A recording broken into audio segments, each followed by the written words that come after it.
Hello and welcome back. And wow, wasn't that a grand finale? For All Time Always was directed by Kate Herron and written by Michael Waldron and Eric Martin. And I think the fans agree that it is a huge payoff for everything that has gone down in the season so far. So let's just get into this. Major spoilers here. So the episode starts off with a lot of homages to the MCU with not the usual fanfare, but we have a lot of clips from different movies and shows being threaded in. And of course, it's been a long time. The song that warms everyone's hearts that shows up at the end of Avengers Endgame. So now we have this moment where we have to address the question all the fans have been asking. Who was the man behind the curtain? The person who's been pulling all the strings, the person behind the TVA.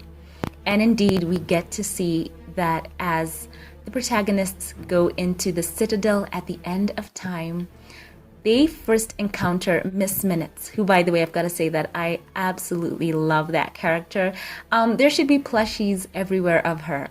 So we finally have the speculation all over as we realize that Jonathan Majors, Kang the Conqueror, sort of, by the way, let's say a good version of him, is the one behind the curtain.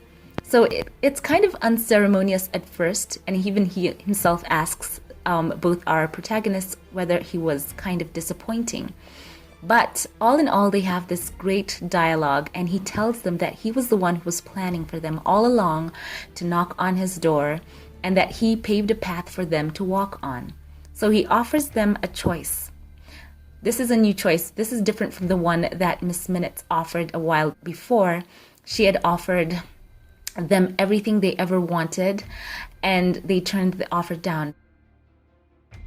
And what an offer it is. So he who remains, or Immortus as some of you have called him, explains that yes, there was deception, but it was all part of an effort to ensure that it all doesn't burn. And he goes on to explain his backstory, that in the 31st century, a variant of him discovered the multiverse, and he made contact with his counterparts. But eventually, some versions of him sought conquest rather than peace, which caused the multiversal war that Miss Minutes explains in the premiere. He explains how he went on to use Alioth and end the war and isolated the timeline again, and then went on to create the TVA to ensure that everything kept on according to his plan and prevent the war from breaking out once again. So he argues to them that he therefore is not evil. He is a dictator, yes, but he is a necessary evil. And he even warns them that if you take him down, something worse may fill the void.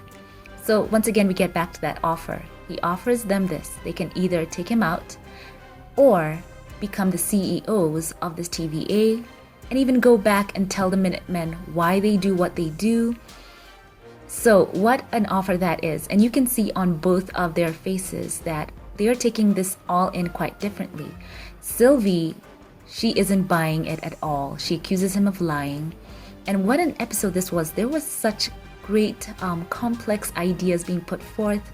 But at the end of the day, as we all know, Sylvie has this whole back and forth, and it erupts into this whole fight sequence. Great choreography, by the way. Sylvie keeps lunging for Immortus. The two of them are at an impasse because one can't trust and the other can't be trusted. So in the end, of course, Sylvie lunges for Immortus and she takes him out, and he winks at her and says, "See you soon."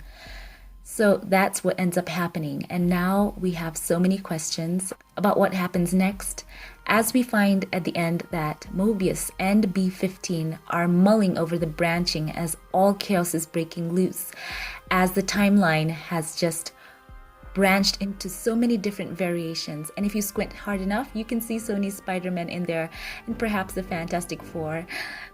And who knows, Hugh Jackman's Logan. Just putting it out there. So, at the end of the day, we have to know what happened. So it's very cool that perhaps right now, many of these questions that have been raised will not only be answered in the season 2 as we've been promised, but perhaps the Doctor Strange in the Multiverse of Madness is possibly going to give us a bit more, and so I'm looking forward to that as well. So this was a very, very great episode, great complex ideas, as I said before, great dialogue, and amazing performances from Tom Hiddleston, from Sophia, and from Jonathan. Great action as well, and of course the CGI was out of this world. It was amazing. This is an episode that has great rewatchability, I think, and of course season 1 has been just one for the books. Very excited to see what the MCU is going to do next. And I want to see what's going to happen with the TVA, because as we know, it seemed that Mobius and Hunter B-15, as we saw, seemed to be reset in a kind of way, and we saw a whole new facade for the TVA with the outright statue right there showing everyone who was behind the whole things. And I think that that is not a good version. So there's a lot in store. Very excited. A lot of story to resolve. Hope they address what happened to Ravonna as well. I'm looking forward to seeing what happened with her. So it turns out she wasn't really a villain in the end. So let's see what happens. Looking forward to season 2. This was a quick review. Leave your thoughts with me in the comment section below. I'd like to know them. Thank you to all of my Patreon, PayPal, and membership supporters for this channel. Thank you for choosing to support this channel financially.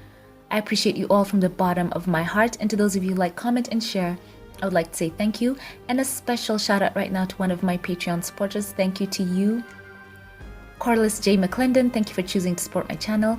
I love you all. Have a great day. Know that I love you and I pray for you. Once again, thank you for watching. Leave your thoughts below and keep it here for more updates, and I will catch you in the next one. Have a blessed one.